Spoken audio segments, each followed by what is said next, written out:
I'd make a start and get it done with.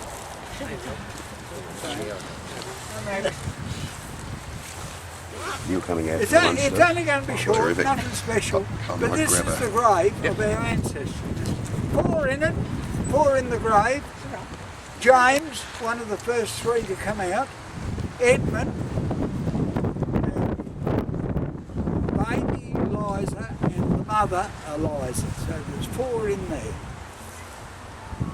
And James died, he was only in Australia 4 years when he died, and he died of fever in the Ballarat Base Hospital. Not much is known about James, only that he was a good pianist, could play the piano. And every generation since then there's been some musical ones in the family. And of course Edmund died, and well, that's why he's here. And his farm was where Harvey Norman is, up on the corner of Howard Street. And it took in the whole village, 16 acres. Pretty valuable now. Back then, I suppose, it was their farm. That's where he died. And he'd been out working. He had a block out behind the airport, and he'd been out there working, come home about 10 o'clock at night. He's like most of the farmers at the time, worked half the night, milked the cows, fed the pigs, and his wife went looking for him at 12 o'clock and found him. He'd fallen out of the loft over the pigsty fence, just like coming down on that on your back, and he had ruptured his liver and was bleeding to death. And they were sent for the doctor. He come early next morning, but Edmund had already died.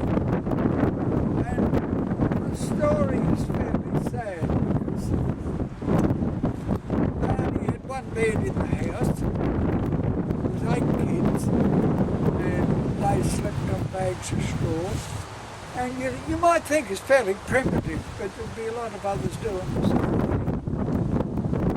So he died, and he belonged to the Royal Oak Lodge. And they used to meet in the Plough Hotel, which was over where Hungry Jack is, right opposite his house. And that's where the funeral left from. And this is where he was buried. And baby Eliza was born a week after he had died.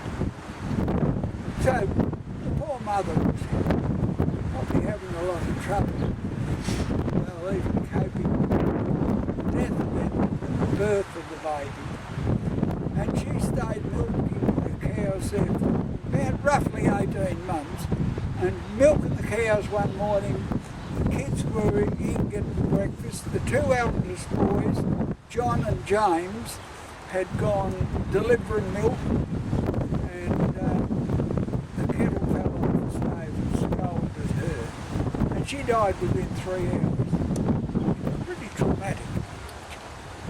And of course, Eliza's left with 8 kids and nowhere to go, no money. And she went working at the hotel as a housemaid, Caledonian Hotel at Miners Rest. And that's where she met her next husband, Thomas McGillan, and ended up marrying him for children. And they were real small when she died, influenza. And of course she's buried back here with her first husband. Now we'll sort of unveil that, and we can have a bit of a talk, I guess, about the whole set.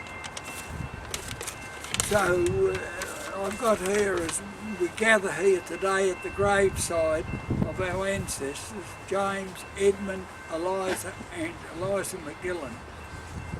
We as relatives assemble here today to remember with sorrow their untimely death 130 years ago. We come to the grave of James, Edmund, baby Eliza and Eliza with reverence and as we pause in silence to be reunited with them as the new plaques unveil. And I'm going to ask Keith if he will come forward, and Stephen, and then unveil the plaque. Probably stand one each side and just, well, I don't know where you go, get the top of the box.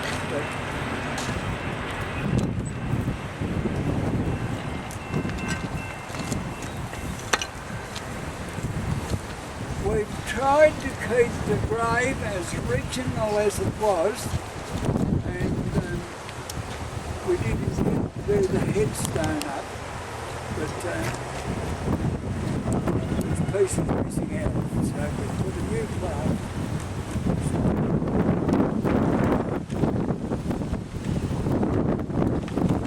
Lord, as we dedicate this grave today, which has been restored and with reverence, we leave the flowers as a sign of life and love to James, Edmund, baby Eliza, and Eliza McGill's wife and mother. May they rest in peace. Amen.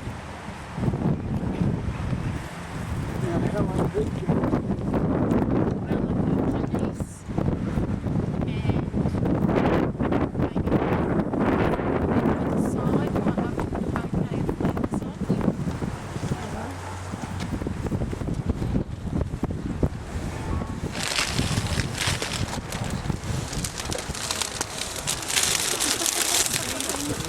who else are doing? Who's on the McGillen side? Stephen can do one. Well, Stephen, you're the only McGillen. Yeah, I'm a McGillen. So you've got to uphold the family. Thank you. I think we'll just place them at the bottom. There's another one here. Take That one and I'll For something We're else. put, well, we're going to put that on with grandpa. no problem. Okay. Oops.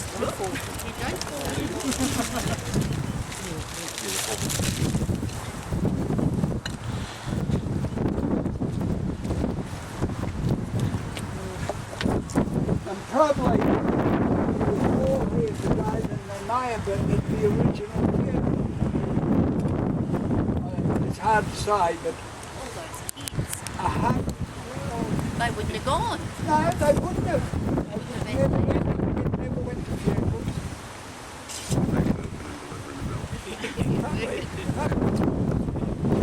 130 years that grave's been there. So, and I guess in the last 100 years there's probably no one ever visited them.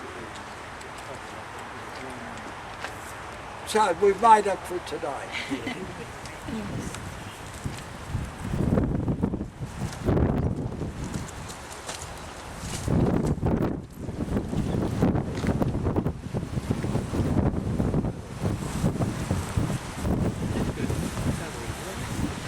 The